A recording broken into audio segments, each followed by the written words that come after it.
नमस्कार मित्रांनो, दिवसभर ऑफिस, घर, अभ्यास इतका ताण की संध्याकाळी घरी पोहोचल्यावर आपण थेट सोफ्यावर बसून जातो. पण जर मी तुम्हाला सांगितलं की फक्त 20 मिनिटं चाललात तरी तुमचं मन, शरीर आणि झोप सगळं बदलून जाईल. चला तर मग जाणून घेऊया संध्याकाळी चालण्याचे आश्चर्यकारक फायदे. दिवसभर आपण ताणाखाली काम करतो. मेंदूवर खूप दडपण असतं.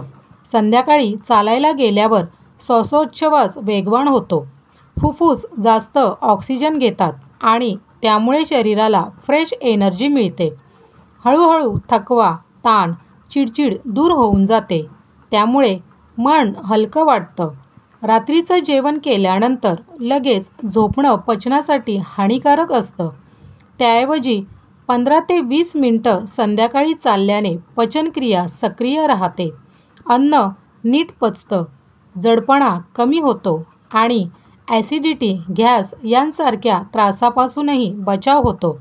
चालणं म्हणजे सर्वात सोपी आणि नैसर्गिक एक्सरसाइज. संध्याकाळी नियमित चालल्याने कॅलरीज बर्न होतात, वजन नियंत्रणात राहतं, हृदय मजबूत होतं, रक्तदाब नियंत्रित राहतो आणि डायबिटीजसारख्या आजारांपासून बचाव होतो.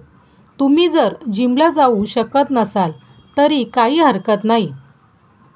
फक्त चालणं पुरेसं आहे. आजकाल डिप्रेशन, ॲनेक्झिटी, स्ट्रेस ही समस्या सर्वत्र दिसते. संध्याकाळी चालायला गेल्यावर विशेषतः हिरवळीत किंवा पार्कमध्ये सेरोटोनिन आणि एंडोर्फिन्स सारखे हॅपी हार्मोन्स वाढतात.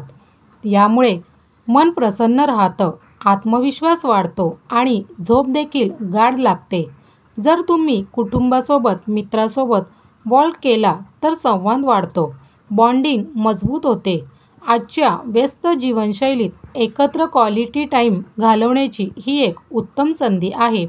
मग काय, एवढे सगळे फायदे असताना फक्त 20 ते 30 मिनिटं संध्याकाळी चालायला जाणं खरंच अवघड आहे का? लहानसा बदल तुमचं आरोग्य, मनशांती आणि जीवनमान सुधारू शकतो. तर आजपासूनच ही सवय लावा. संध्याकाळी चालणं म्हणजे आरोग्याकडे जाणारा सोपा मार्ग. मित्रांनो, आता रोजच्या आयुष्यात फक्त 20 मिनिटं चालायला जाण्याचा निर्णय घ्या. हा छोटासा बदल तुमचं आरोग्य, मनशांती आणि जीवनमान पूर्णपणे बदलू शकतो. तर आजपासून सुरुवात करा. आणि हो, हा व्हिडिओ उपयोगी वाटला असेल तर लाईक, शेअर आणि सबस्क्राईब नक्की करा. पुढच्या व्हिडिओत भेटूया. धन्यवाद.